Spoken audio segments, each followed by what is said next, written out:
اسلام کہہ رہا ہے انٹیریئر بہت زیادہ صاف ہوگا. سب سے پہلے حلال کھاؤ, گند کھاؤ نہیں, کتے بلی کھانے کی اجازت نہیں.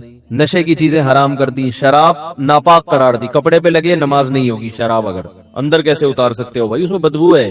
بدبودار چیزیں پاک ہوتی ہیں کہ ناپاک؟ اندر نہیں اتار سکتے. گند ہے, گند. خون نہیں پی سکتے.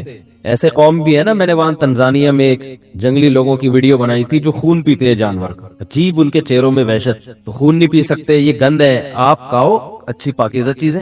پاکیزہ چیزوں کی جہاں تک بات آئی ہے نا, دیکھو کچھ چیزیں ہوتی ہیں پاکیزہ, کچھ چیزیں ہوتی ہیں طیب. طیب کا معنی پاکی, یعنی پاکی سے بھی اوپر کی چیز ہے یہ. بھائی بچوں کو ذرا خاموش کریں, جو خواتین اوپر بیان سن رہی ہیں بچوں کو کنٹرول کریں.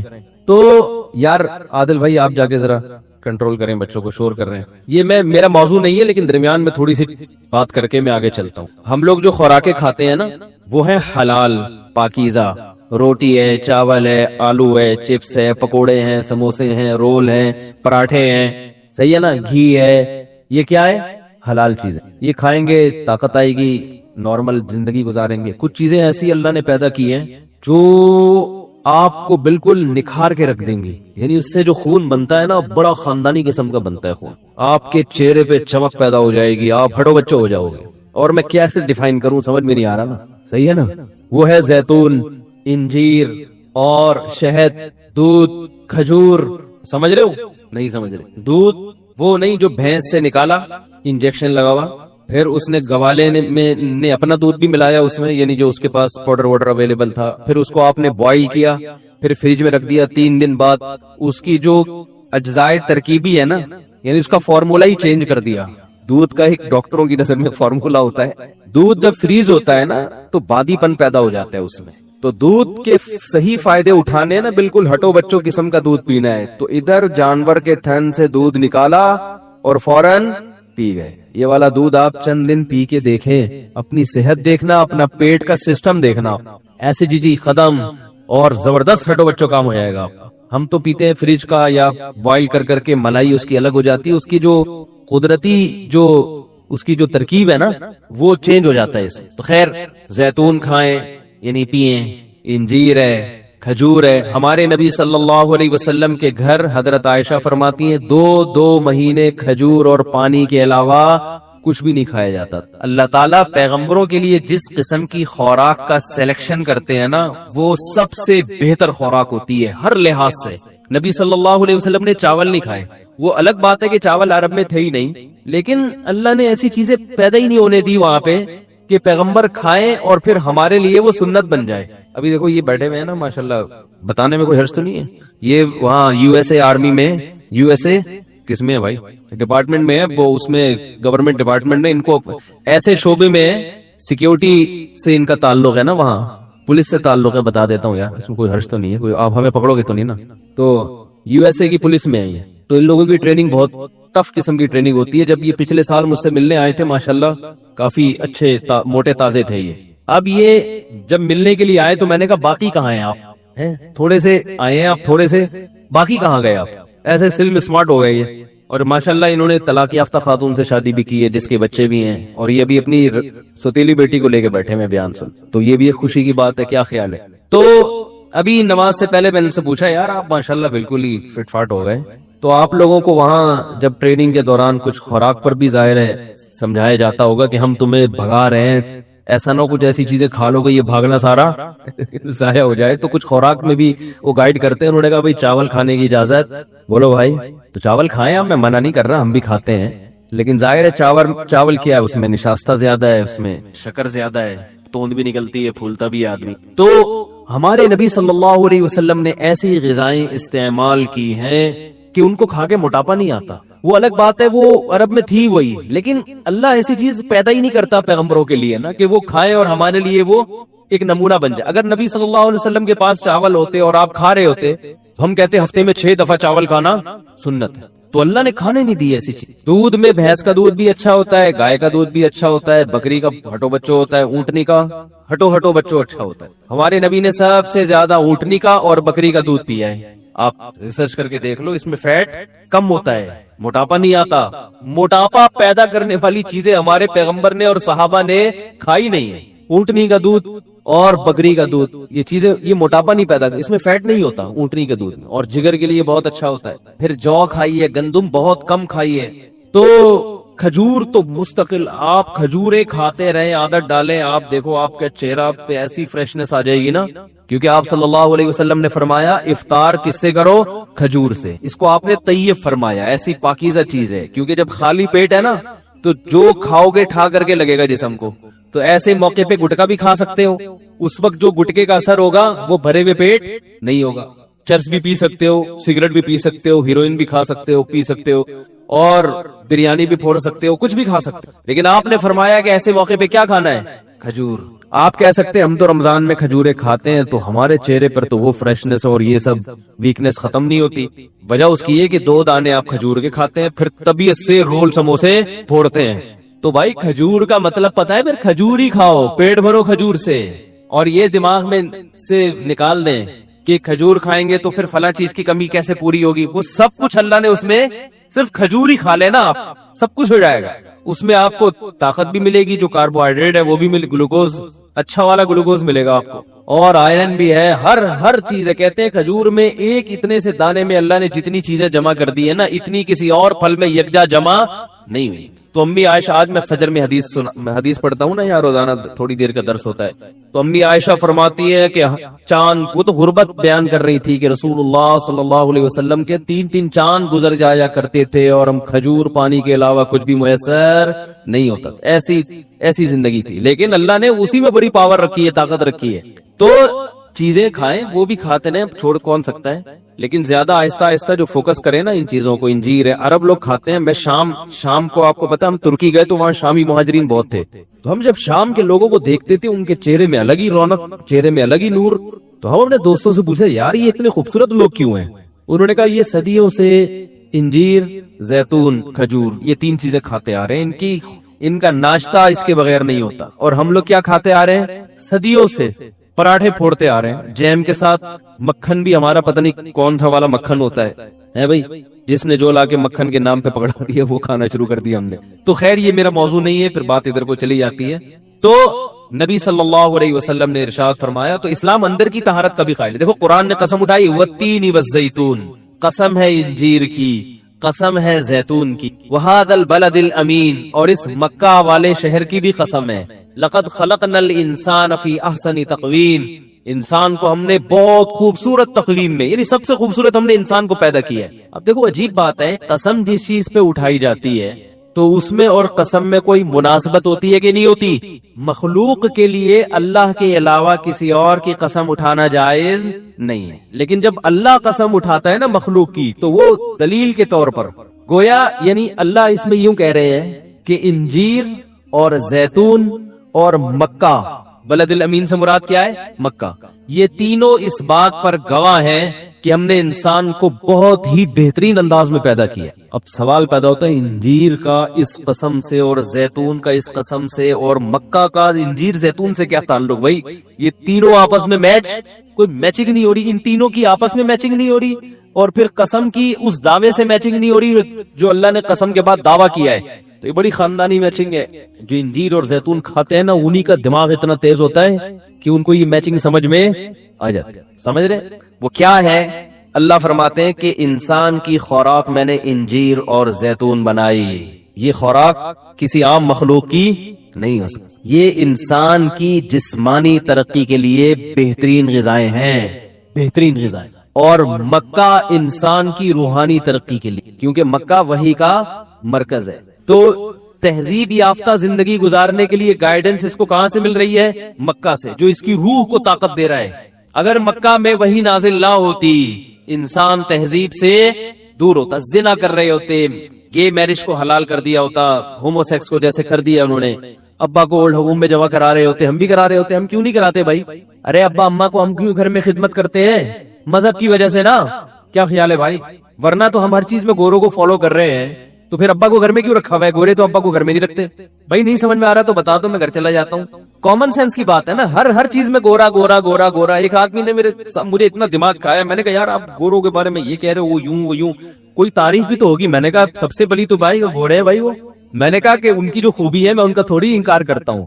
کہ مثلا میں نے کہا سب سے پہلی خوبی تو یہ گورے ہیں, ہم اس جیسے گورے نہیں ہم لوگ تو, اور خوبیاں بھی ہیں, میں خوبیوں کا منکر نہیں ہوں بھائی, لیکن میں یہ کہہ رہا ہوں کہ ہم تو چاہے خوبیاں ہو خامیاں ہو ہر چیز میں ان کو فالو کر رہے ہیں نا. گورے ہونے کے علاوہ بھی خوبی ہے, یہ نہیں کہ صرف گورے ہی ہونا ہے, اس کے علاوہ بھی کچھ خوبیاں ہیں ان کے اندر, 2 نمبریاں نہیں ہے, منافقت نہیں ہے, یہ سب چیزیں نہیں ہے وہاں پہ. تو اب کیا ہے کہ ہر چیز میں ان کو فالو کر رہے ہیں. تو اس اصول کے تحت تو ہمیں اپنے ابا اماں کو کہاں جمع کرا دینا چاہیے تھا, لیکن نہیں جمع کراتے. بھائی مذہب ہے یار, اللہ اس کے رسول کا حکم ہے تو عذاب آئے گا. تو یہ جو تہذیب والی تعلیم جو روح کو طاقت دینے کے لیے ضروری ہے, یہ مکہ ہے, اس وجہ سے یہ سب چیزیں ہمیں ملی ہے, کیونکہ وہی نازل ہونا کہاں سے شروع ہوئی, مکہ سے. تو مکہ مرکز ہے جس سے انسان کو گائیڈنس ملی, روحانی زندگی, روحانی طاقت ملی. اور اللہ فرماتا ہے تمہاری جسمانی طاقت کے لیے کیا رکھا ہے میں نے, انجیر اور زیتون.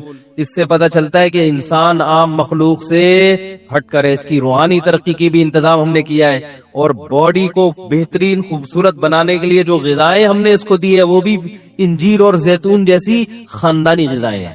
اس سے پتہ چلتا ہے انجیر اور زیتون کیا چیز ہے. سمجھ رہے ہو کہ نہیں سمجھ رہے, لیکن زیتون پکا کے نہیں کھایا کریں, اس میں نقصان ہوتا ہے. آپ کون سا کھا رہے ہیں گھر جا کے, تو کھانا تو وہی ہے جو چل رہا ہے مارکیٹ میں, ٹھیک ہے. دودھ کی بڑی ویلیو ہے میں مانتا ہوں, لیکن روٹی کی اہمیت دودھ سے زیادہ ہے. روٹی کی اہمیت, بچہ جب 6 مہینے کا ہو گیا تو ٹھوس غذائیں کی اہمیت بچے کے لیے دودھ سے, کیونکہ مائیں کیا کرتی ہیں پھر بھی دودھ پلاتی ہیں تو اس کو بھوک نہیں لگتی, اور بھوک نہیں لگتی تو وہ روٹی نہیں کھاتا, اور روٹی نہیں کھاتا تو گروتھ نہیں ہوتی, صحیح طرح بڑھتا نہیں ہے, اور بیماریوں کے خلاف جسم میں ریزسٹنٹ پاور, دفاع کی قوت بڑھتی نہیں ہے. دفاع کی قوت جو جسم میں آئے گی وہ روٹی کھانے سے آئے گی, پراٹھے کھانے سے آئے گی. پٹھانوں کو دیکھو, ہمارے گھر ایک پٹھان مہمان بن کے آیا, اس کے بچے پورے آدمی. میں نے کہا جی یہ بھی بچے ہیں کہ یہ آدمی ہے, تو جب آدمی بنیں گے تو کیا ہوں گے. غریب آدمی تھا وہ پٹھان, وہ کہیں گاؤں سے آیا تھا, دوستی تھی ہمارے گھر میں. میں نے اس کو دیکھا کہ کچھ بھی نہیں کھاتے اس کے بچے, صرف کیا کھاتے ہیں ہمارے بچے, سیریلیک, دلیا, اس میں شہد, ایکچولی اس میں وٹامنس کا تناسب ضروری ہے, اور شہد ملا دیا اس میں, اور سیریلیک کے ڈبے. کیلا نہیں چھوڑنا, کیلے میں کیا ہوتے ہیں, پوٹاشیم ہوتا ہے بھائی, کیلا ضرور کھلانا ہے بچے کو. اور بہت کچھ جو ہے نا کیا اس میں, وہ یہ جانتا نہیں تھا سیریلیک کیا ہوتا ہے, کیلا کیا ہوتا ہے, پوٹاشیم کیا ہوتا ہے. وہ کیا کرتا تھا, اس کے چھوٹے چھوٹے بچے اس کے نا روٹی کھانے کے لیے بیٹھتا تھا, روٹی بھی وہ کہتے تھے پٹھانوں والی روٹی چاہیے بھائی ہمیں, یہ ٹیشو پیپر نہیں چاہیے, یہ جو بن رہا ہے نا توے پہ یہ ٹیشو پیپر, روٹی ہو چباؤ تو پتہ تو چلے روٹی چبا رہے. تو وہ بچے کیا کرتے تھے, وہ آ کے نا روٹی چھین کے بھاگ جاتے تھے دسترخوان پہ نا, آئے اتنا بڑا ٹکڑا لے کے, پھر ایسے ایسے کر کے کھا رہے ہیں صرف روٹی. اور بسا اوقات کوئی ہڈی وڈی ہے نا, جیسے گوشت کھا رہے ہوتے ہیں, ہڈی بچ گئی, وہ پکڑا دی, بیٹھ کے ہڈی چوستا رہے گا. وہ اتنے طاقتور, اتنی موٹی موٹی کلائیاں, اور ایسا کانفیڈنس ان میں. اس سے مجھے اندازہ ہوا کہ روٹی کیا ہے, روٹی ہے. سیریلیک دیکھو, ہر وہ چیز جو بازار میں بننے والی ہے, ایک بہت بڑے ڈاکٹر سے میں نے سنا ہے کہ اس کو استعمال مت کرو. ان کے میں ٹیسٹ تو بہت ہوتا ہے, پروٹین ڈبے پہ لکھے ہوئے ہوتے ہیں پروٹین, ٹھیک ہے, اندر نہیں ہوتے. لکھنے پر گورنمنٹ کی طرف سے کوئی پابندی نہیں ہے, کچھ بھی لکھ دو, سمجھ رہے ہو. تو اب جب بچہ جوان ہونے لگتا ہے, دودھ پلائیں ضرور, لیکن روٹی کو فوکس زیادہ کریں. تو اللہ نے کیا کہا کہ کیا کھلاؤ اس کو, گندم, دلیا, اناج, یہ چیزیں کھلاؤ. اگر آخرت نہیں ہے اور حساب و کتاب کا کوئی دن نہیں ہے, مر کے مٹی ہو کے ختم ہو رہے ہیں لوگ, تو اس کا مطلب یہ ہوا کہ اچھے اور برے کا انجام سیم ہے. کوئی برے سے برا بن جائے کچھ نہیں ہونے والا, اچھے سے اچھا بن جائے کچھ بھی نہیں ہونے والا, بلکہ برا زیادہ مزے میں ہے. برا آدمی زیادہ مزے, مر کے مٹی ہوگی, کیا ہونا ہے, ختم. اس بات کو قرآن بہت سارے الفاظ میں مختلف انداز میں بیان کرتا ہے. اس پر تو بہت تفصیل سے بہت دفعہ بات ہو چکی. اب قرآن کہہ رہا ہے وَإِن يَكَادُ الَّذِينَ كَفَرُوا لَيُزْلِقُونَكَ بِأَبْصَارِهِمْ. دیکھیں مسئلہ یہ ہے کہ جب بھی آپ کوئی نظریہ پیش کرتے ہیں تو کسی نہ کسی کے مفاد پہ اس سے زد پڑتی ہے. کسی کو فائدہ ہوگا, کسی کو نقصان ہوگا. جس کو فائدہ ہے وہ کہے گا ویلکم, بہت کیا بات کی مفتی صاحب نے, زبردست. جیسے جس کا دوسری کا پہلے سے ارادہ ہو وہ میری 4 شادیوں کے بیان پہ فوراً متفق ہو جائے گا, چاہے ایک بھی دلیل نہ سنی اس نے, یہ زبردست بات کی. یہ مفتی ہے جو ممبر پہ حق بولتا ہے. لیکن آپ کا بہنوئی یا داماد دوسری کرنا چاہ رہا ہو, آپ پہلے ہی اس کو روک رہے ہو, اور اوپر سے ہمارا بیان 4 شادیوں کے فضائل پر ہو گئے, تو آپ بولیں گے انہی مفتیوں نے گھروں کو اجاڑا ہے, انہی مولویوں نے گھروں میں آگ لگائی ہے, یہ ممبر پہ بیٹھ کے یہ کچھ کرتے ہیں. یہ ایک مثال دے رہا ہوں, ابھی شادیوں کی بات نہیں کر رہا. مثال دینے پر گورنمنٹ کی طرف سے کوئی پابندی نہیں, کوئی بھی مثال دی جا سکتی ہے. تو انسانی عادت ہے کہ جس نظریے پر جس کے مفاد پہ زد پڑتی ہے وہ آرام سے قبول نہیں کرتا, اور جس کو فائدہ ہوتا ہے وہ کہتا ہے زندہ باد, بہت زبردست. اچھا, بعض دفعہ جب آپ کوئی تھیوری پیش کرتے ہیں, کوئی نظریہ پیش کرتے ہیں, تو سامنے والا مخالفت کرتا ہے حالانکہ اس کے مفاد پہ زد نہیں پڑ رہی ہوتی, اس کا کوئی نقصان نہیں ہوتا, پھر بھی وہ مخالفت کرتا ہے. وہ کیوں کرتا ہے؟ اس لیے کہ وہ اس کے خلاف ایک بات پیش کر چکا ہوتا ہے. اب اسے پتا ہوتا ہے کہ یہ بات صحیح ہے جو سامنے والا کر رہا ہے, لیکن وہ انا کا مسئلہ بنا لیتا ہے. یہ بہت بڑی قسم ہے گمراہی کی جو مارکیٹ میں ہول سیل کے حساب سے پھیلی ہوئی ہے. یہ والی گمراہی بھی کم نہیں ہے, یعنی آپ کے مفاد پہ اس سے کوئی زد نہیں پڑ رہی, کوئی آپ کا نہ پیسوں کا مسئلہ نقصان ہو رہا ہے, کچھ بھی نہیں, لیکن چونکہ آپ اس کے خلاف بول چکے ہیں, تقریر کر چکے ہیں یا کہیں بحث کر چکے ہیں, اب آپ کو اپنی بے عزتی محسوس ہوتی ہے تسلیم کر لینے میں. مثال واضح, جیسے میں المہند المفند پہ بات کرنے کے لیے تیار ہوں, مگر آپ چیلنجز پہ بات کرنے کے لیے کیوں تیار نہیں؟ آپ کو ایسے پھینک چکے ہیں لمبی لمبی کہ اب آپ کو پتا ہے پکڑے جائیں گے سیدھا سیدھا. تو ہونا تو یہ چاہیے, آئیے میری غلطیاں بتائیں بھائی, مجھے تو بہت, میں تو سب کو کہتا ہوں یار میری غلطی بتاؤ, کوئی بات میں نے غلط کی ہو ممبر پہ تو بتاؤ, میں رجوع کروں گا, اس میں کیا جا رہا ہے بھائی. لیکن یہ رجوع کرنا آسان نہیں ہوتا کسی کے کہنے پہ, اور خاص طور پر ایسے کہ جس کو آپ اپنا حریف سمجھتے ہو, مخالف سمجھتے ہو, اس کے کہنے پہ رجوع کرنا آسان نہیں ہوتا. یہ ظرف بہت کم لوگوں کو اللہ نے دیا, اور وہی حق پرست ہوتے ہیں, وہی حق پرست ہوتے ہیں. حضرت ابو بکر کا کمال کیوں ہے, صحابہ میں سب سے اونچا مقام کیوں ہے کہ نبی کی دعوت پر پہلی دفعہ میں ہی لبیک کہہ دیا انہوں نے. اپنے باپ دادا کی رسومات, اپنا کلچر, خاندانی پرمپرا, اس کو ذرا بھی رکاوٹ نہیں سمجھا, اور بھی ایمان لائے مگر تھوڑا سا سوچ کے. پہلے دشمنی کی, مخالفت کی, اس کے بعد جا کے ان کی سمجھ میں آیا. تو اسی وجہ سے کہتے ہیں حضرت ابو بکر سب سے پہلا نمبر لے گئے. جہاں دعوت سنی کہا کہ 100% ایگری, حالانکہ وہ بھی اسی ماحول میں تھے, ان کے باپ دادا بھی وہی بت پرستی کرتے آ رہے تھے, مگر حق میں خاندان اور معاشرے کو ذرا بھی رکاوٹ نہیں بنایا.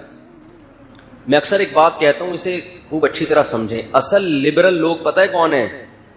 جو اسلام کو فالو کرتے ہیں, یہ ہے لبرل لوگ. باقی ذہنی غلام ہیں. لوگ کہتے ہیں نا مذہب آپ کو ذہنی غلامی میں ڈال دیتا ہے, آپ ذہنی طور پر مذہب کے غلام بن جاتے ہیں. اور لبرلزم کسے کہتے ہیں؟ آزادی. کسی ایک نظریے کے آپ غلام نہیں ہیں, پابند نہیں ہیں. یہ بات 100% غلط ہے. مذہب آپ کو ہر قسم کے نظریات سے کیا کرتا ہے؟ آزاد. حق کو فالو کرنے کا حکم دیتا ہے کہ جو آپ کو حق لگے اس کو فالو کرو, اور یہ دعویٰ کرتا ہے کہ اگر تم براڈ مائنڈڈ ہو کے, نیوٹرل ہو کے غور کرو گے تو تمہیں اس کے علاوہ کچھ حق لگے گا ہی نہیں. اور جتنے لوگ جو مذہب کو فالو نہیں کرتے وہ بات براڈ مائنڈڈ ہونے کی, لبرل ہونے کی کرتے ہیں, اگر وہ حقیقت میں لبرل ہوتے نہیں ہیں, وہ ایک نظریے کو فالو کر رہے ہوتے ہیں, ان کو پتا ہوتا ہے یہ 100% غلط ہے, مگر چونکہ وہ نظریہ لبرلزم کی پہچان بن چکا ہوتا ہے تو اس پہچان کی وجہ سے وہ اس کو فالو کر رہے ہوتے ہیں کہ اگر ہم نے اس کو فالو نہیں کیا تو ہم پر فنڈامنٹلسٹ ہونے کی چھاپ لگ جائے گی. بہت مشکل ہے. مثال کے طور پر فار ایگزامپل سے مجھے پتا ہے ایک لفظ یاد آتا ہے. ہمارے بھائی کی شادی تھی بچپن میں, اس میں مس گیدرنگ تھی, میں نہیں گیا تو میں خاندان میں بڑا بدنام ہو گیا تھا نا, فنڈامنٹلسٹ, اور بھائی کی شادی میں نہیں گیا. تو ہمارے ایک رشتے دار ہیں, وہ انگلش بہت بولتے تھے, ابھی بھی بولتے ہیں, اللہ ان کی عمر برکت دے. تو وہ جب بھی کوئی مثال دینے ہوتے نا, فار ایگزامپل میں میری مثال دیتے جیسے تم شادی میں نہیں گئے چھیڑنے کے لیے نا. اور you set a bad example, کو جس طرح کا اسٹرکچر استعمال کرتے تھے, تم نے ایک بہت بری مثال قائم کی ہے. تو جب بھی میں یاد ہوں نا فار ایگزامپل, مجھے وہ واقعہ ان کا یاد آ جاتا ہے. وہ تھوڑا سا مجھ پہ طنز کرتے تھے کہ جیسے آپ نے بدتمیزی کی اور نہیں گئے. اب دیکھو میں ایک مثال دے رہا ہوں. پردے دار عورتیں غلام سمجھی جاتی ہیں جو پردہ کرتی ہیں, فنڈامنٹلسٹ, بنیاد پرست. لبرل عورتیں کیا ہیں؟ آزاد, جو بے پردہ گھومیں, کسی کی پابند وابند نہیں ہے. حالانکہ اللہ کی قسم یہ پابندیں ہیں. ان کو دلائل کی دنیا میں سمجھ میں آ رہا ہے کہ پردہ اصل ہے, مگر ذہنی غلامی مغرب کی ہے. یہ اپنے اوپر مذہب کی چھاپ کو برداشت کرنا پسند, ان کو بے عزتی محسوس ہوتی ہے کہ لوگ کہیں گے مذہبی خاتون ہیں. اس چھاپ اور اس تانے سے بچنے کے لیے, جو معاشرے میں برا سمجھا جاتا ہے تانا, اس سے بچنے کے لیے ان تمام دلائل کو ایک طرف رکھا اور مغرب کی ذہنی غلامی اختیار کی انہوں نے. جو عورت پردہ کر رہی ہے وہ کلچر کو فالو بولو نہیں کر, وہ لبرل ہے. وہ کہتی دلائل سے پتہ چلتا ہے کہ پردہ اسلام کا حکم بالکل ٹھیک ہے. جو کلچر کے اگینسٹ چل رہا ہے اس کو کہہ دیا کہ وہ لبرل نہیں ہے, اور جو کلچر کا غلام ہے اس کو کیا کہتے ہیں؟ لبرل ہے. تو وہی ہے نارنگی, رنگی کو نارنگی کہہ رہے ہیں. جو انتہائی کلرفل اورنج ہے نا, اس کو نارنگی کہتے ہیں, حالانکہ اس میں تو رنگ بھرا ہوا ہے. اور جو دودھ کو پکا مکا کے جو اصل مال نکلا ہے اس کو کھویا کہتے ہیں. وہ کھو دیا ہم نے. تو اور جو چلنے والی چیز ہے اس کو گاڑی, جو گاڑی کسے کہتے ہیں؟ جو گاڑ دی جائے زمین. چلتی ہوئی چیز کو کیا کہتے ہیں؟ گاڑی. کھوپڑی میں آتی ہے یہ چیزیں. تو الٹی چل رہی ہے دنیا.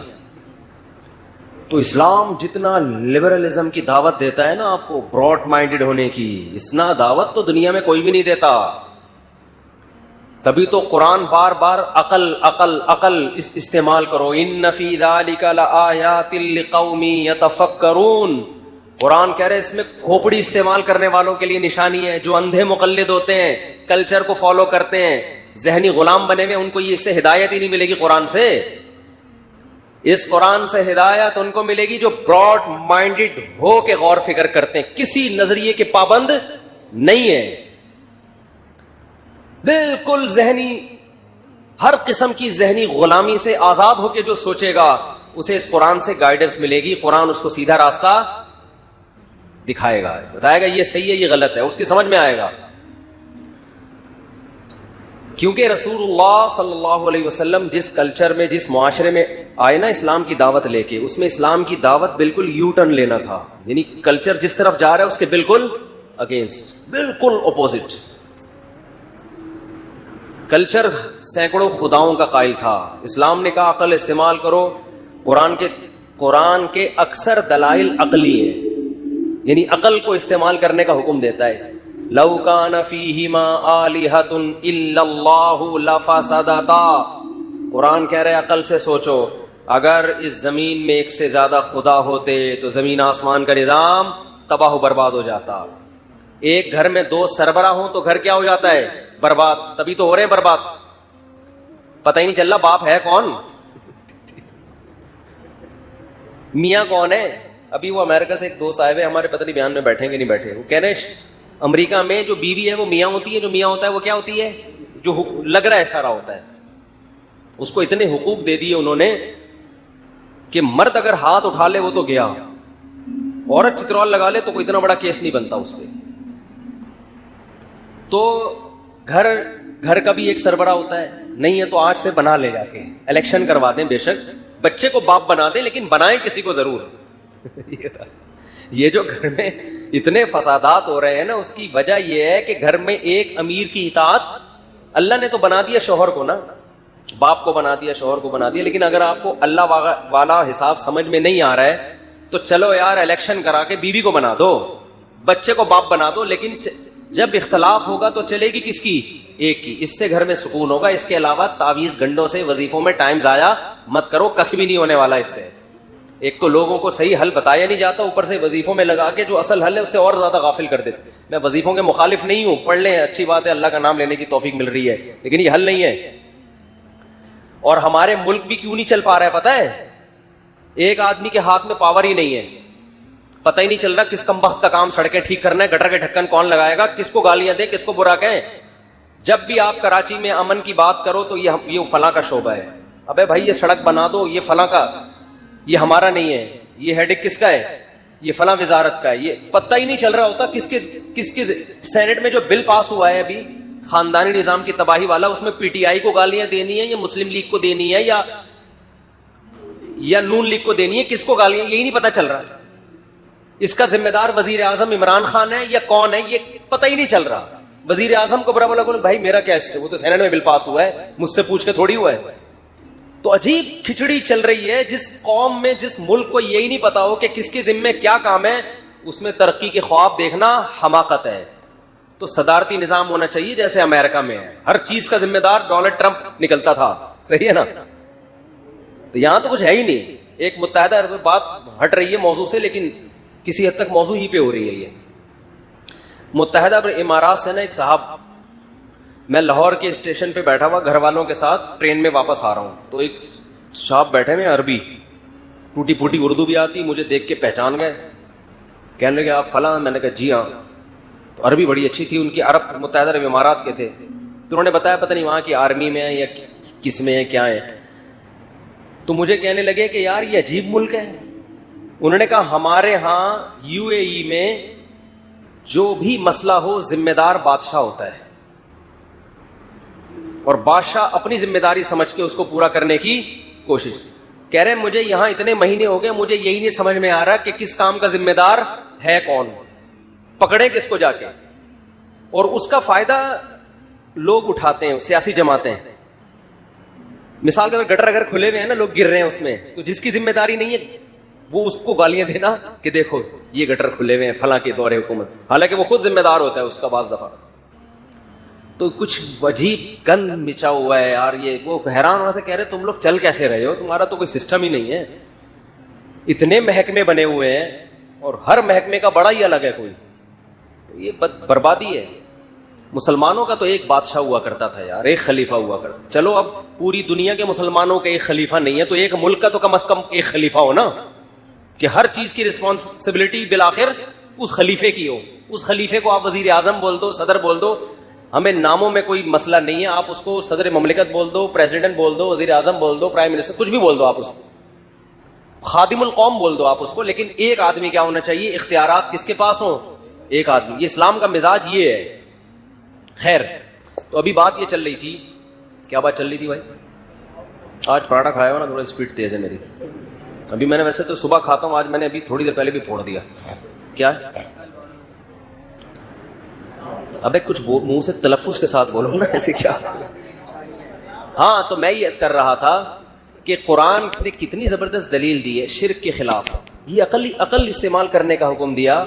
لو کان فیہما آلہۃ الا اللہ, اگر اس کائنات میں اللہ کے علاوہ بھی خدا ہوتے, یعنی ایک خدا کے علاوہ بھی خدا ہوتے, اللہ فسادتا, اس کا نظام کیا ہو جاتا, تباہ و برباد. ایک دن نہیں چلنی تھی, کیونکہ ایک گھر سربراہ کے بغیر نہیں چلتا, ایک ریاست سربراہ کے بغیر نہیں چلتی. تو اتنی بڑی کائنات ایک مینجمنٹ کے بغیر کیسے چلے گی, برباد ہو جاتا.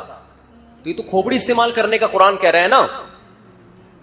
تو جو لبرل آدمی ہے نا, جو ذہنی غلام نہیں ہے, نہ انگریز کا غلام ہے, نہ جیپنیز کا غلام, نہ سائنسدانوں کا غلام, نہ ڈاکٹروں کا غلام, اس کی کھوپڑی یہاں کیا کرے گی, کام کرے گی. قرآن کہہ رہے ہیں ہم خلقوا من غیر شیء ام هم الخالقون. اس میں قرآن نے کوئی نقل سے دلیل نہیں، نقل کا مطلب کسی کا قول نقل نہیں کیا کہ حضرت جی کا یہ ارشاد ہے کہ تمہیں کسی نے پیدا کیا ہے، نا نا نا نا۔ قرآن کہہ رہے ام خلقوا من غیر شیء ام هم الخالقون، تم خود سے بنے ہو یا تم نے خود اپنے آپ کو بنایا ہے بھائی؟ اب جو لبرل ہوگا نا، حقیقی لبرل، وہ کیا کہے گا، یار خود سے کیسے بن گئے؟ ڈارون نے پھینک دی تھی کہ ہزاروں سال میں بن گئے، تو ہزاروں سال میں تو ایک بے جان پتلا نہیں بن سکتا، چلتا پھرتا انسان کیسے بن گیا ترقی کر کے؟ ہے بھائی؟ دم کہاں گئی؟ بندر سے بنے ہیں تو دم مارکیٹ سے نہ دم دے رہے ہیں نہ دم کے پیسے دے رہے ہیں ہمیں۔ سائنسدان کہتے ہیں دم تھی، تو میں سائنسدانوں سے پوچھتا ہوں یا تو ہمیں دم دو بھائی، جو ہماری دم کہاں ہے، یا اس کے ہمیں کیا چاہیے، پیسے چاہیے، ٹھیک ہے؟ نہ تم دے رہے ہو نہ دم کے، تو اس کا مطلب جھوٹ بول رہے ہو تم۔ اور اگر دم تھی، بندر سے ہم بنے ہیں، تو بندر سے ایک دم انسان میں کیسے کنورٹ ہو گئے؟ درمیان میں بھی تو کچھ ہونا چاہیے نا۔ ارے جو اتفاق سے چیزیں آہستہ آہستہ ارتقائی مراحل طے کرتی ہیں آہستہ آہستہ، تو وہ ایک دم سے تھوڑی کنورٹ ہوتی ہیں۔ کچھ ایسے ہوتے جو ابھی انسان بننے والے ہوتے، وہ ابھی 5000 سال کے بعد انسان بنیں گے، تھوڑے تھوڑے انسان ہیں، تھوڑے تھوڑے کچھ اور ہیں، آدھے بندر ہیں آدھے انسان ہیں، کچھ ایسا ہوتا۔ یہ آدھی دم ابھی ان کی باقی ہے، یہ تھوڑی سی رہ گئی، اس کے پیسے بھی کم ہے، کوئی اتنا مسئلہ نہیں ہے، ٹھیک ہے؟ تو یہ کیا بن مانس اور انسان تو بہت ڈفرینٹ ہے ایک دوسرے سے، درمیان والی نسلیں کہاں غائب ہو گئیں؟ اور پھر ہزاروں سال سے اس کے بعد کچھ کیوں نہیں بن رہا، یہاں کے بریک کیوں لگ، اتنے سوالات ہیں، کسی کے باپ کے پاس بھی ان کے جوابات نہیں ہیں۔ اور اتفاق سے چیزیں بنتی کبھی بھی نہیں ہیں، بگڑتی ہیں۔ ایک 4 اینٹیں اتفاق سے نہیں رکھی جا سکتی کروڑوں سال میں، پورا انسان بنا کے چلتا پھرتا، بول رہا ہے، دیکھ رہا ہے، سن رہا ہے۔ تو لبرل اگر ہوگا نا سچی مچی کا، سائنسدانوں کی غلامی میں نہیں ہوگا، ان کے سحر میں گرفتار نہیں ہوگا، کھوپڑی استعمال کرے گا، وہ کبھی بھی اس دعوے کو قبول نہیں کرے گا۔ وہ کہے گا قرآن صاف کہہ رہے ہیں خلقوا من غیر شیء، خود سے کیسے پیدا ہو گئے بھائی؟ ایک تصویر خود سے نہیں بن سکتی، آنکھ کی تصویر نہیں بن سکتی، ڈیجیٹل کیمرہ آپ کی آنکھ میں کھوپڑی میں فٹ اور 2 کیمرے فٹ ہو گئے اور دیکھ رہے ہیں، وہ کیسے ہو گیا؟ دل لگ گیا، کان بن گئے۔ یہ تو میں خیر بیان کرتا رہتا ہوں اس ٹاپک پر۔ تو لبرل لوگوں کو قرآن کیا کر رہا ہے؟ دعوت دے رہا ہے۔ قرآن کہتا ہے کہ موت کے بعد زندگی نہیں ہے، تم کہتے ہو۔ قرآن کہہ رہا ہے عقل استعمال کرو، تم کہتے ہو یہ ممکن نہیں ہے۔ قرآن کہتا ہے کیوں ممکن نہیں ہے؟ جو پہلی مرتبہ بنا سکتا ہے وہ دوبارہ کیوں نہیں بنا سکتا؟ دنیا میں کوئی اس کی مثال دیکھی کہ فرسٹ ٹائم بنا سکتے ہیں، دوبارہ نہیں ہو سکتا؟ ریپیئرنگ زیادہ آسان ہے یا پہلی دفعہ بنانا؟ آج تک کوئی ایسی کمپنی دیکھی جس نے گاڑی بنا کے کہا اب نہیں بنا سکتے بھائی ہم، اب ہم وہ بھول گیا یار میں کس طرح بنایا تھا۔ ٹویوٹا کمپنی نے کوئی بنائی اپنی گاڑی، ریوو بنائی، ویگو بنائی، اب آپ دوبارہ آرڈر دینے کے ابے یار میں تو یاد ہی نہیں کیسے بنائی تھی، ابے بھائی ہمارے تو ذہن سے ہی۔ اور آپ یہی دلیل دے رہے ہو کہ یہ لوہا جو پگھلا ہوا ہے، کسی کمپنی نے دعویٰ کیا کہ ہم ریوو بنا سکتے ہیں۔ مجھے ریوو پسند ہے تو اس لیے میں زیادہ اسے پراٹھوں کی مثال بھی اسی لیے دیتا ہوں زیادہ، شادیوں کی بھی جو اپنی چیزیں وہ ساری یہاں چلا دیتے ہیں، بریانی مسالے والی۔ اچھا خیر، تو آپ گئے کمپنی کے پاس، کمپنی نے کہا ٹھیک ہے بھائی آپ آرڈر بک کرائیں، ابھی گاڑی مارکیٹ میں ختم ہوگی، اکثر تو 6 مہینے بعد ہی مل رہی ہوتی ہے نا، تو ابھی وہ بنے گی گاڑی۔ آپ نے کہا کیسے بناؤ گے؟ انہوں نے کہا یہ لوہے سے بنتی ہے، اسٹیل سے بنتی ہے اور یہ سب چیزیں ہوتی ہیں۔ آپ نے کہا یہ لوہا اٹھا کے لے، اس کو ریوو بنا سکتا ہے کوئی؟ ہے اس لوہے، یہی سوال ہوتا ہے نا ان کا، ہڈیوں کو لے جا کے، یہ ہڈی قبرستان کی مردے کی ہڈی، اس پر یہی تو لبرل لوگوں کو اشکال ہوتا ہے کہ یہ کیسے انسان بن سکتا ہے دوبارہ؟ قرآن کہتا ہے قبر میں جا کے مٹی ہو کے ختم بھی ہو جاؤ گے، گدھے گھوڑے جو ہے نا، جو گوشت خور جانور ہے وہ کھا بھی جائیں گے، کیڑے بھی کھا جائیں گے، تو اس کے بعد بھی اللہ تمہیں دوبارہ انسان بنا کے کھڑا کر دے گا، مٹی سے دوبارہ بنائے گا تمہیں۔ تو لبرل لوگ کیا کہتے ہیں؟ یہ ہماری کھوپڑی میں نہیں آتا، حالانکہ آتا ہے کھوپڑی میں، اس لیے کہ قرآن یہ دعویٰ تھوڑی کر رہے ہیں کہ تم بناؤ گے۔ قرآن کیا دعویٰ کرتا ہے؟ اللہ کہہ رہے ہیں میں بناؤں گا، اب ایک گنوار دیہاتی کے پاس آپ جاؤ کہ اس لوہے سے اور اس بھٹی میں آپ کو دے رہا ہوں، یہ لوہا دے رہا ہوں، یہ اسٹیل دے رہا ہوں، آپ اس سے کار بنا کے دکھاؤ، کہے گا بھائی یہ میرے بس کی بات نہیں ہے، تم کیسا کام کر رہے ہو. لیکن یہی مطالبہ آپ کمپنی سے کرو جو پہلی دفعہ گاڑی بنا چکی ہے، تو یہ مطالبہ کیا ہوگا؟ درست ہوگا. اس پہ آپ اعتراض تم لوہے سے کیسے بناؤ گے؟ وہ کہیں گے بھائی ایسے بنائیں گے جیسے پہلی دفعہ بنا دی ہم نے، ٹھیک ہے نا، دوبارہ بنا دیں گے، دوبارہ اس سے اچھی بنائیں گے. پہلی دفعہ میں تو تجربے میں کچھ چیزیں دائیں بائیں ہو جاتی ہیں. تبھی جو نئے نئے ڈاکٹر بناؤ اس سے علاج نہیں کرایا کرو. صحیح بتا رہا ہوں میں آپ کو، علاج ہمیشہ بوڑھے ڈاکٹر بوڑھے حکیم سے کراؤ. یہ شروع میں وہی ہوا ہے، حکیم صاحب قبرستان سے گزرتے ہوئے منہ پہ کپڑا ڈالتے تھے، لوگوں نے پوچھا کہ ارے شرم آ رہی ہے، سارے میرے پہنچائے ہوئے ہوتے ہیں. تو یہ نئے نئے جو ہے نا شروع میں ایسے ہوتے ہیں، وہ تجربے کر کے پھر جا کے ماہر بنتے ہیں. تو اب کیا ہے کہ کمپنی کے لیے دوبارہ بنانا کوئی مشکل نہیں ہے. حالانکہ گاڑی کی بھی جو میکینزم ہے کتنا عجیب ہوتا ہے، ہمارے لیے تو وہ بھی عجیب ہے. بٹن دباؤ اسٹارٹ، ادھر بٹن دباؤ شیشے کھل رہے ہیں، اے سی چل رہا ہے. آٹومیٹک گاڑیاں جو کروز پہ کر لیتے ہیں، 120 پہ لگایا بیٹھ گئے آرام سے، چلے جا رہی ہے چلے جا رہی ہے. عجیب سسٹم ہے یار. اب دوبارہ گاڑی بنانا کمپنی کے لیے یہ عجیب بات نہیں ہے. یا ایک بنایا نہ ہوتا نا، میں اگر کہوں کہ میں بنا کے دکھاؤں گا، آپ بولے بھائی یہ کھوپڑی میں، لیکن جو بنا چکا ہو اس کے لیے دوبارہ بنانا، اس کے لیے سائنسدانوں سے پوچھنے کی ضرورت نہیں ہے. لوگ یہ سائنسدانوں سے پوچھ رہے ہوتے ہیں کہ میڈیکلی آپ پروف کر کے دکھائیں کہ انسان دوبارہ زندہ ہو سکتا ہے. صحیح ہے نا، یہ اس کا ٹاپک ہی نہیں ہے. جس نے بنایا اس سے پوچھیں کہ اللہ تو نے فرسٹ ٹائم بنایا، دوبارہ بنا سکتا ہے؟ اللہ کہے گا کیوں نہیں بنا سکتا. وَهُوَ بِكُلِّ خَلْقٍ عَلِيمٌ. اللہ فرماتے میں نے تو ایک طرح کا تمہیں دکھایا ہے کہ ایسے بنتے، میں ہر طرح سے بنانا جانتا ہوں. اور وہ ایک طرح ہی خدا کی قسم اتنا عجیب ہے کہ کسی فیکٹری میں کار کا بننے کا عمل اتنا عجیب نہیں ہے جتنا ماں کے پیٹ کی فیکٹری میں انسان کا بننے کا عمل ہے. اس فیکٹری میں جہاں گاڑیاں بنتی ہے ہزاروں ملازمین ہوتے ہیں، ایک ایک اسکرو سیدھا کرنے والا بنانے والا الگ، ہر ڈپارٹمنٹ کا شعبہ الگ. اور ادھر ایک معمولی سا جرثومہ ماں کے رحم میں گیا، کوئی مستری، کوئی مزدور، کوئی ٹیکنیشین نہیں بیٹھا ہوا، روٹی کھا رہی ہے ماں، روٹی. ایسے سافٹ ویئر اللہ نے اس پانی میں انسٹال کر دیے ہیں کہ ماں روٹی کھاتی ہے، اس بچے کی آنکھ بن رہی ہے، ناک بن رہی ہے، دل، دماغ، جگر. ریوو مشین سے زیادہ میکینزم اس کا بہت ہی عجیب و غریب میکینزم ہے. کوئی مستری مزدور ڈینٹنگ پینٹنگ والا آپ کو ماں کے پیٹ میں نظر نہیں آئے گا. خود ماں کو خبر نہیں ہوتی خدا کی قدرت کا کیسا شاہکار میرے پیٹ میں تیار ہو رہا ہے، خود ماں کو پتہ نہیں ہوتا. اور کیا انداز ہے، ادھر ماں کے پیٹ سے بچہ باہر آیا، ادھر ماں کی چھاتیوں میں دودھ پیدا ہو گیا. ایسی خوراک جو بچے کے لیے اس سے بہتر خوراک ہو نہیں سکتی. یہ آٹومیٹک سسٹم اللہ کی قسم خود بخود نہیں ہو سکتا، اس کا کوئی کرنے والا ہے. اور وہ جو مشین آئی ہے وہ زندہ ہے، چلتی. وہ گاڑی بولتی تو ہے، دروازہ کھولا وہ بولے گی شٹ دا ڈور، بول نہیں رہی وہ، اس میں ریکارڈنگ ڈالی ہوئی ہے. خود گاڑی کو نہیں پتا ہوتا. اب تو گاڑیاں گالیاں بھی دے رہی ہیں، میں نے سنا ہے. ہاں سنا ہے. ویسی آٹومیٹک گاڑی آ رہی ہے کہ اگر آپ اوور اسپیڈ کرو گے تو گاڑی ایک دفعہ تمیز سے بات کرے گی، بھائی ذرا آرام سے. یہ سنا ہے میں نے، پتہ نہیں حقیقت ہے نہیں، مجھے کسی نے بتایا. پھر 2-3 دفعہ اس کو گالیاں دینے پہ آ جائے گی آپ کی سیفٹی کے لیے.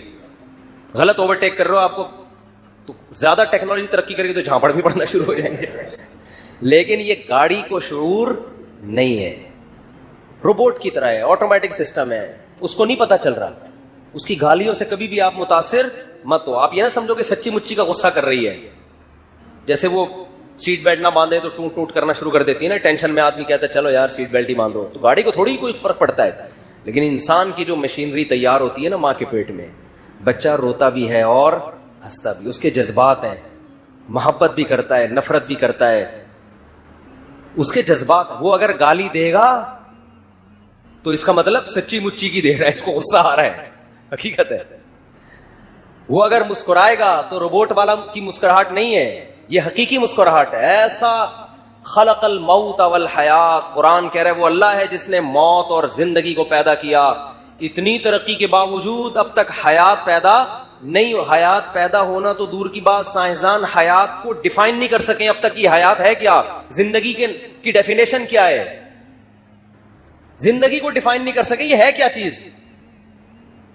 اور قرآن کہہ رہے ہیں میں نے تمہاری اتنی کھوپڑی بنائی نہیں ہے کہ تمہیں زندگی کی ڈیفینیشن سمجھ میں آ جائے. روح ہے نا، روح ہے جسم میں ہوتی ہے, آدمی چلتا پھر, وہی باڈی ہے, فٹ فاٹ ہے, مرا ہوا ہے.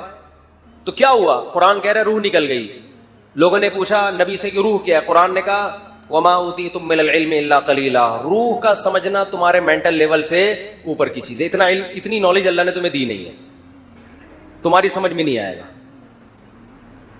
تو زندگی اور ایسے کچھ میڈیکل سائنس کی کچھ حقیقتیں ہیں جو اب تک ڈاکٹر حل نہیں کر سکے. مجھے ایک ڈاکٹر نے بتایا کہ جب بچہ ماں کے پیٹ میں ہوتا ہے نا, تو ہارٹ بیٹ سے ڈاکٹروں کو اندازہ ہوتا ہے کہ یہ زندہ ہو گیا. اچھا یاد رکھو, اسلام میں زندگی کی جو ڈیفینیشن حدیث میں ہے وہ کچھ اور ہے. میڈیکل سائنس میں ہارٹ بیٹ کو حیات کہا جاتا ہے, لیکن اسلام میں حیات اس بچے میں خاص نوعیت کا شعور پیدا ہو جائے. مثال کے طور پر یہ جو پودے ہیں نا, یہ میڈیکل سائنس کی نظر میں تو جاندار ہیں, اسلام ان کو جاندار چیز قرار نہیں, کیونکہ شعور نہیں ہے. شعور کا مطلب کھوپڑی میں جو سوچنے سمجھنے کا شعور ہوتا ہے. پودے کو لطیفہ سنائے نہیں ہنسے گا, وہ غم کی خبر سنائے نہیں ہوگا, لیکن زندہ ہے وہ. تو بہت سے لوگ ایک اشکال کرتے ہیں کہ حدیث میں آتا ہے کہ بچے کے پیٹ میں 4 مہینے میں جان پڑتی ہے, جبکہ میڈیکل سائنس کہتی ہے کہ وہ تو شروع کے 3-4 ہفتوں میں ہی ہارٹ بیٹ شروع ہو جاتی ہے. تو جبکہ حدیث میں آتا ہے کہ جان بچے میں کب پڑتی ہے. تو لوگ اس پر اشکال کرتے ہیں کہ میڈیکلی تو جان پہلے پڑ چکی ہوتی ہے. تو یہ اس اشکال کی وجہ یہ ہے کہ انہوں نے میڈیکل سائنس میں جس کو حیات کہتے ہیں اور اسلام میں جس کو حیات کہتے ہیں, دونوں کی میں فرق کو ملحوظ نہیں رکھا. تو 4 مہینے میں بچے میں خاص قسم کا شعور پیدا ہو چکا ہوتا ہے, جس کو روح پڑھنے سے تعبیر کرتے ہیں. صرف دل کی حرکت کو روح نہیں کہا جاتا. خیر, اور یہ شعور پھر بڑھتا رہتا ہے. چھوٹا ہوتا ہے تو کم ہوتا ہے شعور, پھر ہوتے ہوتے 40 سال میں یہ شعور انتہا تک پہنچتا ہے, اور پھر واپس کم ہونا شروع ہو جاتا ہے. احساسات پھر واپس کم, جذبات کم ہو جاتے ہیں نا. 40 سال میں 4 شادیوں کی باتوں میں جو مزہ آئے گا وہ 60 سال میں وہ آدمی کہتا پتہ نہیں کس قسم کی باتیں لے کے بیٹھ. مثال بھی اچھی نہیں لگتی ان لوگوں کو. پھر تو ہر چیز میں صرف یہی ٹاپک نہیں, کھانے پینے میں بھی نہیں آئے گا مزہ, چلنے پھر تفریح کرنا, چلنا پھرنا, ہر چیز میں آدمی کہتا ہے آرام سے بیٹھو یار, کیا مذاق بنایا ہے, ٹھیک ہے نا, بیٹھے رہو آرام سے, ایسی کچھ زندگی گزارو. کیا وہ چترال جا رہے ہیں, کبھی کیلاش کی ویڈیو بنا کے. تو جب انسان بوڑھا ہوتا ہے تو وہ آرام سے ایک جگہ, سب کے ساتھ ہوگا یہ, کوئی نہیں, ہم سب کے ساتھ ہونے والا ہے یہ. تو شعور بڑھتا چلا جاتا ہے, پھر وہ شعور آہستہ آہستہ کم ہوتا چلا جاتا ہے. تو خیر, میں یہ عرض کر رہا تھا کہ ڈاکٹر یہ کہتے ہیں, میں نے خود ایک ڈاکٹر سے سنا ہے کہ بچہ جب ماں کے پیٹ میں ہوتا ہے تو ہمارا دل جو دھڑکتا ہے نا, یہ دماغ سے کرنٹ جاتا ہے جو دل کو چارج کرتا ہے, جس سے دل کیا ہوتا ہے بھائی, کسی بھی چیز کو موومنٹ کے لیے انرجی تو چاہیے نا. وہ نیوٹن کا قانون ہے کہ کس کا ہے کہ جو چیز ساکن ہے وہ ہمیشہ کیا رہے گی, ساکن, جب تک کوئی محرک نہ ہو, اور جو متحرک ہے وہ ہمیشہ چلتی رہے گی جب تک آگے کوئی اسپیڈ بریکر نہ ہو. یہ میری اپنی اسٹائل ہے نیوٹن کے قانون کو نیوٹن کا تھا, پتہ نہیں کس کا قانون ہے یہ, نیوٹن کا.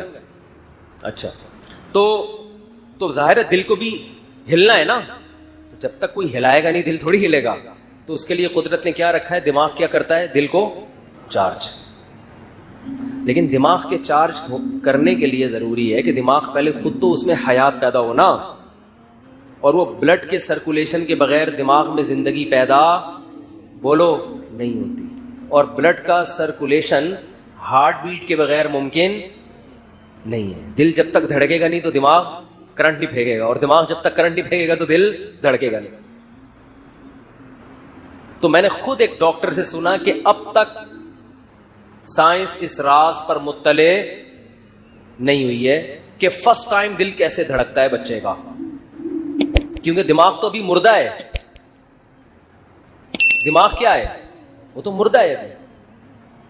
اگر ہم یہ کہیں کہ دماغ نے کرنٹ بھیجا تو وہ دل کے دھڑکے بغیر بھیج کیسے دیا کرنٹ اس میں, اور اگر دل دھڑک کے کرنٹ بھیجا تو دل دھڑک کیسے گیا کرنٹ بھیجے بغیر. تو اتنے سارے راز ہیں جو ابھی تک مبہم ہیں. تو ایسا پیچیدہ نظام بنایا, وہ آٹومیٹیکلی بن گیا سارا. یہ لبرل لوگ جو ایتھیسٹ ہوتے ہیں نا, جو کہتے ہیں ہم کسی نظریے کے پابند نہیں ہیں, آپ پابند ہیں غلط نظریات کے, ٹھیک ہے نا. آپ نے ایک نظریہ پہلے فرض کر لیا ہے, اور اب اوٹ پٹانگ کر کے اب دلائل اسی کی طرف آپ کھینچے چلے جا رہے ہیں. اگر آپ براڈ مائنڈڈ ہو کے سوچیں گے تو آپ اس بات کو ماننے پر مجبور ہوں گے خود سے نہیں بنے بلکہ کسی نے ہمیں بنایا ہے. خود نہیں بن سکتے, اور بنانے والے کو تو بنانے والا ہی جانتا ہے. وہ تو ہم جانتے نہیں کہ وہ خود سے کیسے, وہ ہمیشہ سے ہے.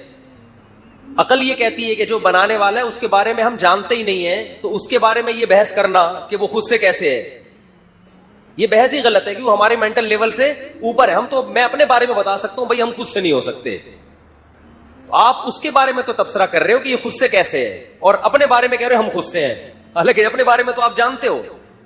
اس کو کہتے ہیں فر من المطر وقام تحت المیزاب. بعض لوگ ایک اشکال سے بچنے کے لیے اشکالات کے سمندر میں بہہ جاتے ہیں. آپ بارش سے بھاگے پانی سے بچنے کے لیے, اور پرنالے کے نیچے آ کے آپ کھڑے ہو گئے. تو ایتھیس ایک اعتراض سے بچنے کے لیے اس کا جواب ایسا دیتا ہے کہ 100 اعتراض اس کے اوپر ہوتے ہیں پھر آ کے. تو خیر قرآن کیا کہہ رہا ہے, تمام عقل استعمال کرنے کی بہت ترغیب دیتا ہے.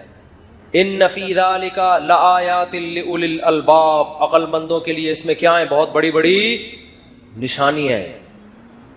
اور قرآن کتنی مثالیں دیتا ہے کہ حضرت عیسیٰ علیہ السلام کو وہ کہتے تھے نا اللہ کے بیٹے. قرآن نے عقل استعمال کرنے کی حکم کہ جو خدا ہے جس کا کوئی ہم مثل نہیں ہے, ایک انسان جو کھاتا ہو پیتا ہو اور وہ محتاج ہو. تمہاری تو خود تاریخ کی کتابوں میں لکھا ہے کہ عیسیٰ علیہ السلام اور حضرت مریم کھاتے بھی تھے پیتے بھی تھے. کانا یاکلان الطعام, جو کھانے پینے کا محتاج ہوتا ہے وہ خدا کی جنس میں سے نہیں ہوتا, بیٹا باپ کی جنس میں سے ہوتا ہے. تبھی تو ہم کہتے ہیں, جو لوگ کہتے ہیں نبی صلی اللہ علیہ وسلم بشر نہیں ہے نور ہیں, تو ہم کہتے ہیں پھر آپ کی اولادیں سید بھی نور ہونی چاہیے. کسی بھی سید کا لیبارٹری ٹیسٹ کرواؤ, کیا نکلے گا, وہ انسان نکلے گا. گردے ہوں گے 2 عدد, ایک دل ہوگا اس کے اندر, اور پھیپڑے ویپڑے, وہی سارا سیٹ اپ انسانوں والا. تو جب یہ انسان ہے تو ان کے جد امجد آپ صلی اللہ علیہ وسلم بھی کیا ہیں, وہ بھی انسان ہیں. انسانوں سے انسان پیدا ہوتے ہیں, تو آپ بشر ہیں. تو میں یہ عرض کر رہا تھا, جلدی سے بات, سوالات بہت زیادہ جمع ہوئے ہیں, کئی ہفتوں سے سوال کے جواب نہیں دے رہے نا. تو میں عرض کر رہا تھا کہ اصل جو لبرلزم ہے وہ کس کے پاس ہے, بولو اسلام. باقی ہر آدمی اپنے کلچر کو فالو کر رہا ہے, کسی نے سائنسدانوں کو باپ بنایا ہوا ہے اپنا. صرف اسلام ہے جو آزادی کا قائل ہے, اور آپ کو صرف ایک خدا کا غلام بناتا ہے, جس کے ویسے ہی آپ غلام ہو. آپ نہیں بھی مانو تو آپ ہو اس کے. آپ کے ماننے سے یہ نہیں ہوگا کہ کوئی آپ نے کوئی تیر مار دیا. یعنی اسلام نے ہمیں غلام بنایا نہیں ہے, بتایا کہ تم ہو کیا, غلام ہو. تو مان لو تو ثواب ملے گا, نہیں مانو گے تو جہنم میں جاؤ گے. تو کیا اس میں ایک حقیقت پر مطلع کیا ہے. خدا کی قسم, آزاد اس دنیا میں صرف وہ لوگ ہیں جو مذہب کو فالو کرتے ہیں. وہ کسی کے غلام, اپنے باپ کے غلام نہیں ہوتے. وہ باپ کی اطاعت کر رہے ہیں خدا کے کہنے پر. جہاں خدا نے منع کر دیا اپنے باپ کی نہیں مانتے. قرآن نے کہا نا ولا تطیعہما, کہ شرک کے معاملے میں ماں باپ کو فالو مت کرو. لبرل لوگ اپنے باپ دادا کے دین کے مذہب پر ہوتے ہیں اکثر. اسلام کہہ رہے ہیں اگر تمہارے باپ اور ماں تمہیں غلط کام کا حکم دیں, ناجائز کام کا حکم دیں, تو قرآن کہہ رہے ہیں ان کو تم نے فالو نہیں کرنا, لیکن سلوک اچھا کرنا ہے, پھر بھی حسن سلوک کرنا ہے, فالو نہیں کرنا. تو اس سے پتہ چلتا ہے ہم تو حقیقی غلام جسے کہتے ہیں, مجازن تو کہہ دیا جاتے ہیں میں اپنے والد کا غلام ہوں, میں فلاں کا غلام ہوں, میں فلاں کا غلام ہوں, لیکن حقیقی غلام ہم صرف کس کے ہیں, اللہ کے ہیں, جس نے ہمیں پیدا کیا. تو یہ جو ہے نا, آپ کو ایک خدا کی غلامی سے, جو نام نہاد لبرل لوگ ہیں, ایک خدا کی غلامی سے نکال کے کوئی آپ کو کلچر کا غلام بنا رہا ہے, کوئی اپنے کلچر کا, کوئی مغربی کلچر کا. ابھی یہ جو سینٹ میں بل پاس ہوا, یہ کیا ہے, یہ اسمبلیوں میں غلام ذہنیت کے لوگ بیٹھے ہوئے ہیں جو کہہ رہے ہیں کہ آپ اپنے بچے پہ ہاتھ نہیں اٹھا سکتے, ڈانٹ بھی نہیں سکتے. بے تحاشا مار پیٹ تو ویسے اسلام نے پابندی لگائی ہے اس پہ, لیکن اسلام اجازت دیتا ہے باپ کو کہ بھائی تربیت کے لیے بچے پہ ہاتھ اٹھا سکتے ہو. تو یہ کہہ رہے ہیں نہیں اٹھا سکتے. تو اس کا مطلب اب بچوں کے بجائے کیا پیدا ہوں گے, باپ پیدا ہوں گے. حقیقت ہے نا, اور ہونا شروع ہو گئے, نظر آ رہے ہیں. میں دیکھ رہا ہوں باپ بیٹے کے سامنے ایسے ہلکی آواز سے بات کر رہا ہے اور بیٹا اونچی آواز سے بات کر رہی ہے. ہمیں سیٹنگ نظر آنا شروع ہو گئی ہے. تو لیکن عقل پہ تالے پڑ جاتے ہیں, غلام غلام غلام. آپ وکیلوں کا ڈریس دیکھ لو, کوٹ پہن کے, جون کے مہینے میں کوٹ پہن کے, کالے کوٹ, کالا رنگ تو ویسے ہی بہت گرمی لگاتا ہے, کالا تو آپ گرمیوں میں کرتا بھی پہنو تو آدمی کو کھانے لگتا ہے, کیونکہ کالے رنگ میں روشنی جذب ہوتی ہے, بہت تیزی سے کالا رنگ. گرمی میں کالا کوٹ پہن کے جو وکیل عدالت میں آ رہے ہوں, یہ آپ کو آزادی دلائیں گے. یہ تو خود کس کے غلام ہے بھائی؟ انگریز کے غلام ہے. ان کے ملک میں ٹھنڈک ہے, سردی ہے, وہاں یہ کوٹ سمجھ میں آتا ہے, تم کیوں؟ لیکن وہی ہمارے ایک استاذ کہہ رہے تھے, انگریز جو پتلون چھوڑ کر گیا وہ انہوں نے چڑھا لیے, پتلون چینج کرنے کے لیے تیار نہیں ہے. اور یہ کہتے ہیں مولوی لوگ نظریاتی غلام ہیں, مولوی لوگ تمہیں, مولوی کسی کی غلامی میں نہیں لے کر آتا تمہیں, وہ اپنی غلامی میں نہیں لا رہا تمہیں.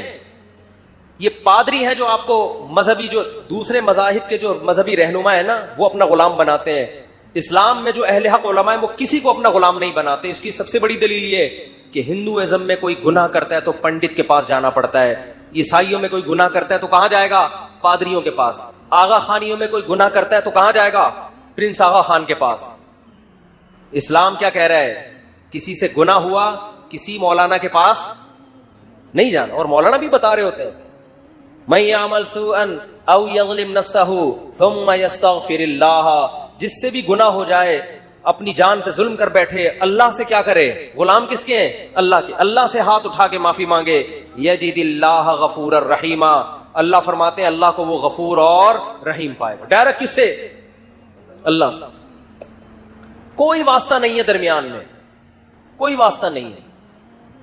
یہ جو لوگ کہتے ہیں نہیں اللہ تک پہنچنے کے لیے درمیان میں واسطہ چاہیے, وہ دیگچی اور پانی اور آگ کی مثالیں دیتے ہیں. آگ ڈائریکٹ پانی تک نہیں پہنچ سکتی, درمیان میں دیگچی کا کیا چاہیے؟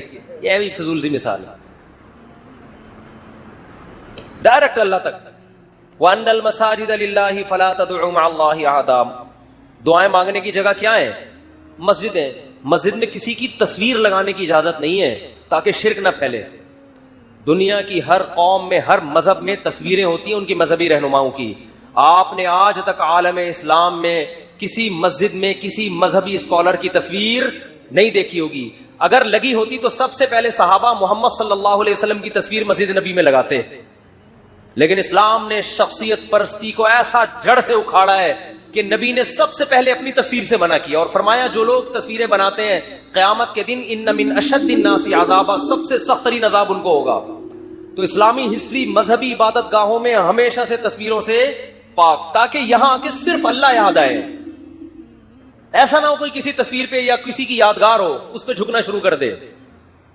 تو اسلام تو آپ کو بھائی ہر طرح کی غلامی سے کیا کر رہا ہے؟ نکال رہا ہے. ایسا یہ جب ہندوستان میں انگریز آیا نا, انگریز, تو اس نے سب سے پہلے دینی مدرسوں کو ختم کرنے کی کوشش کی. اور یہ لارڈ میکالے وغیرہ نے لکھی ہے یہ بات, موقع ملا تو اس کے حوالے کے ساتھ میں انشاءاللہ آپ کی خدمت میں پیش کروں گا. اس نے کہا یہاں ہندوستان میں ایک غریب مدرسے میں چٹائی پہ بیٹھ کے علم حاصل کرنے والے میں اتنا کانفیڈنس ہوتا ہے, چٹائی پہ بیٹھا ہے, نہ کوئی اسکالرشپ اس کی, چندوں کے پیسوں پہ وہ پڑھا ہے, غریب لوگ, لیکن وہ علم حاصل کرنے کے بعد اس میں کانفیڈنس ایسے ہوتا ہے, بات ایسے کرتا ہے جیسے آکسفورڈ یونیورسٹی سے پڑھا ہوا ہو. یعنی ہم اتنے وسائل خرچ کر کے جو کانفیڈنس پیدا کر رہے ہیں, یہاں مدرسوں میں چٹائیوں پہ بیٹھ کے علم حاصل کرنے والوں میں وہ کانفیڈنس. یہ کس چیز کا کانفیڈنس ہے؟ یہ اپنے حق پر ہونے کا احساس ہے کہ جو ہم نے پڑھا ہے وہ کیا ہے, وہ ایسا سسٹم ہے جو دنیا میں کسی کے پاس نہیں ہے. میں نے بھی نیچے بیٹھ کے پڑھا ہے. آپ وراثت کے مسائل ہیں, نکاح طلاق کے مسائل ہیں, اسلام کے عبادت کا نظام ہے, اسلام کے معاملات کا نظام ہے. آپ کسی لبرل کسی گورے کو میرے سامنے بٹھا دو, انشاءاللہ, بڑی بات نہیں کر رہا, اسلام کے مقابلے میں دنیا میں کسی کے پاس اتنے خوبصورت قوانین نہیں ہے. آج بھی اسلام ببانگ دوہل یہ اعلان کر رہا ہے کہ ایک ایک جزیہ میرا اٹھا کے دیکھو, دنیا یونائٹڈ نیشن بن گئی, اتنے بڑے بڑے اسکالر بیٹھ گئے, دنیا میں بڑے بڑے ذہین لوگ, پڑھے لکھے لوگ وجود میں آ گئے, مگر اسلام نے جو نظام دیا ہے نا, خاندانی نظام, عبادت کا نظام, تجارت کا نظام, اور جتنے بھی اسلام کے معاملات کا نظام, ان تمام نظاموں میں اسلام کے مقابلے میں ٹھہرنے والا کوئی ہے نہیں. ایسے دلائل ہیں اسلام کے پاس. تو اس وجہ سے انہوں نے کوشش کی ہندوستان سے دینی مدارس کو ختم کیا جائے.